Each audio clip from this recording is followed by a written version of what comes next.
Welcome to Producing Confidence, a Danos family of companies podcast. Whether it's breaking news from the field, insights on innovation, or behind-the-scenes stories, we're excited to keep you connected and informed. Tune in and join us as we continue producing confidence every step of the way.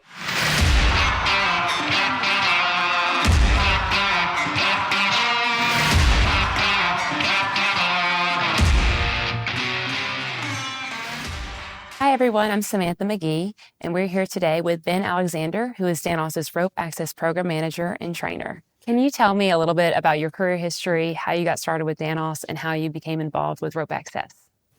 So I started with Danos in 2015. I started with them as a scaffold builder.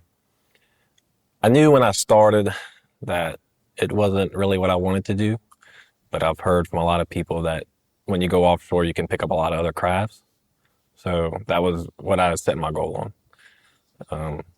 When I started with them, I got set with a crew of really good supervisors, and they saw that I wanted to learn. I kind of wanted to go the pipe fitting route, and then I went on a job, and I saw a crew of rope access techs, and we got to work with them, and I was really intrigued on what they were doing. And the more I talked with them, they actually led me see a harness and everything and how they did it. And then I knew from there, that's what I wanted to do. So I got with my supervisors and let them know that, and they sent me and got trained. Great. So you've been doing rope access for how long? Going on almost 4 years. And so how has rope access helped you develop in your career? It's helped me accomplish things I never thought I would accomplish.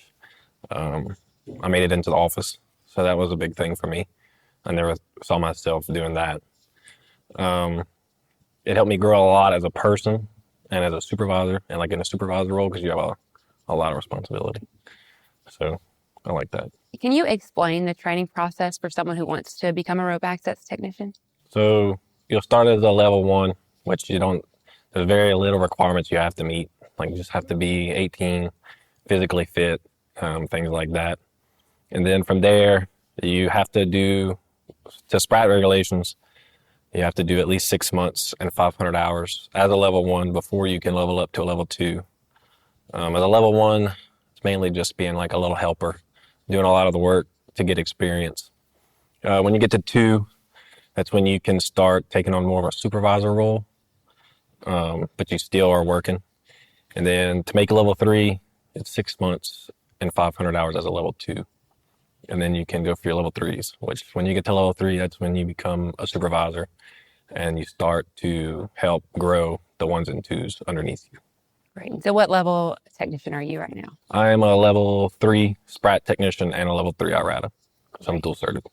Congratulations. Thank you. Can you walk us through the essential skills or elements you emphasize during training? So with the SPRAT and IRATA training, they have a very strict certification requirement guidelines, and they are very cut and dry on what they want to see and what you have to know to get your certification. When you go through training, it's not much of field things that you're going to learn. It's going to be more or less just techniques, like rescue techniques and rigging and just climbing methods and things like that. That's great. How long does the training process typically take? If I want to become a rope access technician, what do I need to do next? So you would get enrolled in a class. The class is 5 days. It's 4 days of training and 1 day of an assessment. So you'll go through 4 days of learning whatever you need to learn for whatever level you're going for. And then on the 5th day, an outside assessor will come in and assess you on the things you learn to make sure you meet the requirements to get your certification. Thank you. And you're doing the trainings currently, correct? Yes. Great. Are there any pay or other incentives involved with working with rope access that someone might want to incentivize them? The biggest thing is pay. I mean, a lot of people do it for the pay. For me, it's more or less it's just what I enjoy doing. But pay is a really big incentive. It's been around for a while, but not as long as everything else. So it's still kind of new to a lot of people. So it's good to get in while it's early. That way, make a lot of money doing it. Who is this type of work for, and what do you look for in rope access workers? It's for really anybody that thinks they can handle it. The heights are a big thing, so you definitely can't be afraid of heights. It's definitely different in training than it is when you go in the field. Like I've seen a lot of people do very well in training, but when they get in the field, the heights kind of are different because they're on two groups. I really just look for people that are willing to learn because that's kind of the hardest thing to find nowadays. So anybody that's willing to learn can go very long way with it. Are there any special trade skills you should develop beforehand? Not necessarily. It's beneficial to have a craft beforehand. That kind of comes back to the money thing. You can get a little more money if you have a craft and you're just adding ropes. But you can also just go get your rope access and be a technician. So what kind of crafts are applicable with rope access work? All of them. For instance, like we do coatings, construction. We have I&E rope techs.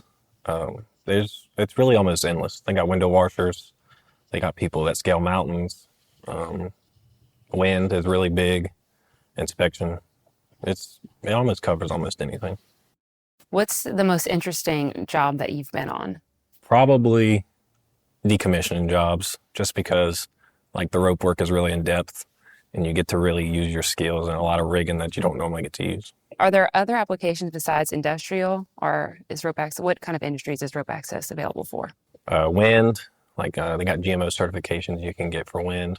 Window washers, they do rock abatement, which is where they go in like mines and on mountain sides, and they hang like the chain net and stuff like that. Construction on land and offshore. There's people like overseas, they do dome work and rigging for like concerts and stuff they do. There's a lot. It's really in depth. Quite a variety, Yes. not just here in the energy industry for sure. Not at all. What are the physical and mental demands of rope access?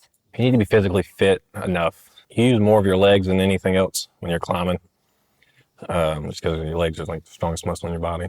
You can't have any health conditions like a bad heart or anything like that.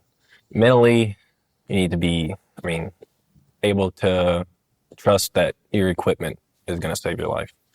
You need to be able to put a lot of trust and faith in your equipment and your level 3, because there'll be some times, like I've climbed towers where you couldn't see the anchors, so you didn't really know, right? You just have to have a lot of trust in the people you're working with, which comes with time. And another thing is being able to mentally hang 100 plus foot off the ground and be fine with that. So are you typically working with teams, correct? Yes. We have a minimum of 3, but you can work with as little as 2. And in general, do you usually, are the people that you work with before, or does it just depend on a case-by-case situation? Case by case. I've been with a company that it was kind of like the crew stayed together, but here it's kind of hard to do that. So, but most of the people we work with, we may not work with them all the time, but we do work with them enough. You talk about, you need to be mentally able and prepared to hang hundreds of feet in the air. What's the typical length of time or that looks like? Depending on how high you are, usually depends on that. Like if you're 20, 30 foot off the ground, a lot of people would just come up and down as they need it. Once you get into the 100 plus, it's usually just go up there and you work until you can't. So, and it's really only the technician. Like I can sit for a long time. I know some people that can't. The harnesses are comfortable, but they take a little bit to get used to. So that can be challenging for some people. Like riding a horse. Basically. I'm sure you don't have a typical day, but what might, a typical assignment or a typical day of a rope access technician consist of, if put that into words? It's pretty normal for the most part as it is for everybody else. Like if you're on a job, you wake up, get your permits, do everything, walk the jobs, right there. But the difference is like when you hang your ropes, do whatever work you got to do, and then de-rig it. That's it.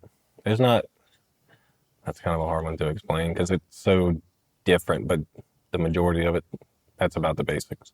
Great. Is there any advice that you would give to someone considering a career in rope access? Me personally, I would do it. It's been very beneficial for me. A lot of the other people I've ever met in their careers, it's been very beneficial for them. I've never really met anybody that didn't like it unless, you'll know very fast if it's for you or not. And it can take you a very long way. and you can make a very good living doing it. And can you tell us, if someone was interested in getting rope access training, where would they go?